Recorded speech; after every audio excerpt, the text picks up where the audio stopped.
What are the difference of lookup between XLOOKUP and VLOOKUP? So now we need to use different formulas. Okay, first lookup. So we need to type the equal sign for the lookup. Then type VLOOKUP. Okay, VLOOKUP. Then after typing VLOOKUP, we need to click the mouse. After clicking the mouse, so we need to highlight all the data. Okay, after highlighting the data, so we need to put comma. Then for the quantity, kasi mayroon na si product name, so quantity. So anong column ba si quantity dito? That is the from the highlighted column, so meaning si quantity is nasa pangalawang column. Okay, so type natin dito is 2, then comma, then double click lang natin yung false for the exact match.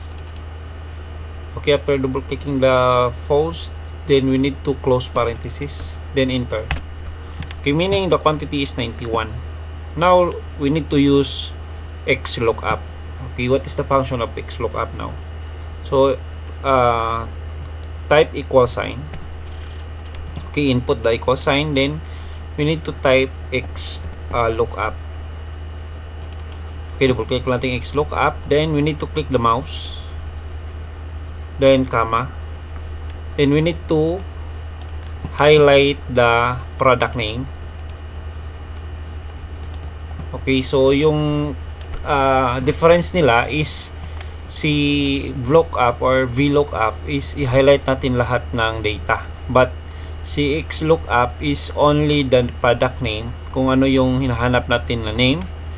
Then after highlighting the product name, we need to put comma, then we need to highlight the quantity again. Okay, so the quantity, kasi quantity yung hinahanap natin.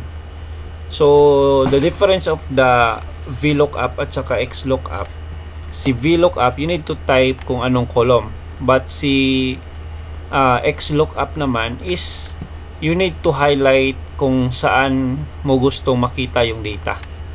Okay, after this one, so we need to close parenthesis, then click enter.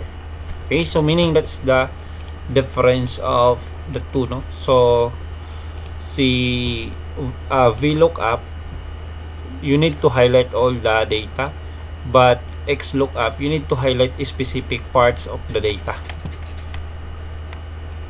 Okay, next example is the price. Okay, for the VLOOKUP, we need to type equal sign, then VLOOKUP. Okay, so double click natin VLOOKUP. Then after clicking the VLOOKUP, the same click the mouse, comma, then we need to highlight all the data. So highlight natin all the data, including the product code. Then after highlighting the data, we need to type comma. Then ngayon, for the VLOOKUP, we need to find the price. So which is the price is nasa pangatlong column. Okay, the product name is the first, quantity is the second, and the third is the price. Okay, so we need to type 3, then we need to put comma, then we need to put false for the exact match, then close parenthesis. Okay, enter lang natin. Okay, so meaning 220 yung price ni mouse, quantity is 91. Now we need to use XLOOKUP. Okay, XLOOKUP, we need to put the equal sign. Okay, equal sign.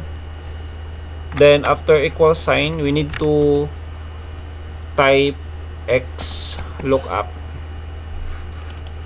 Okay, after typing XLOOKUP, we need to click the mouse.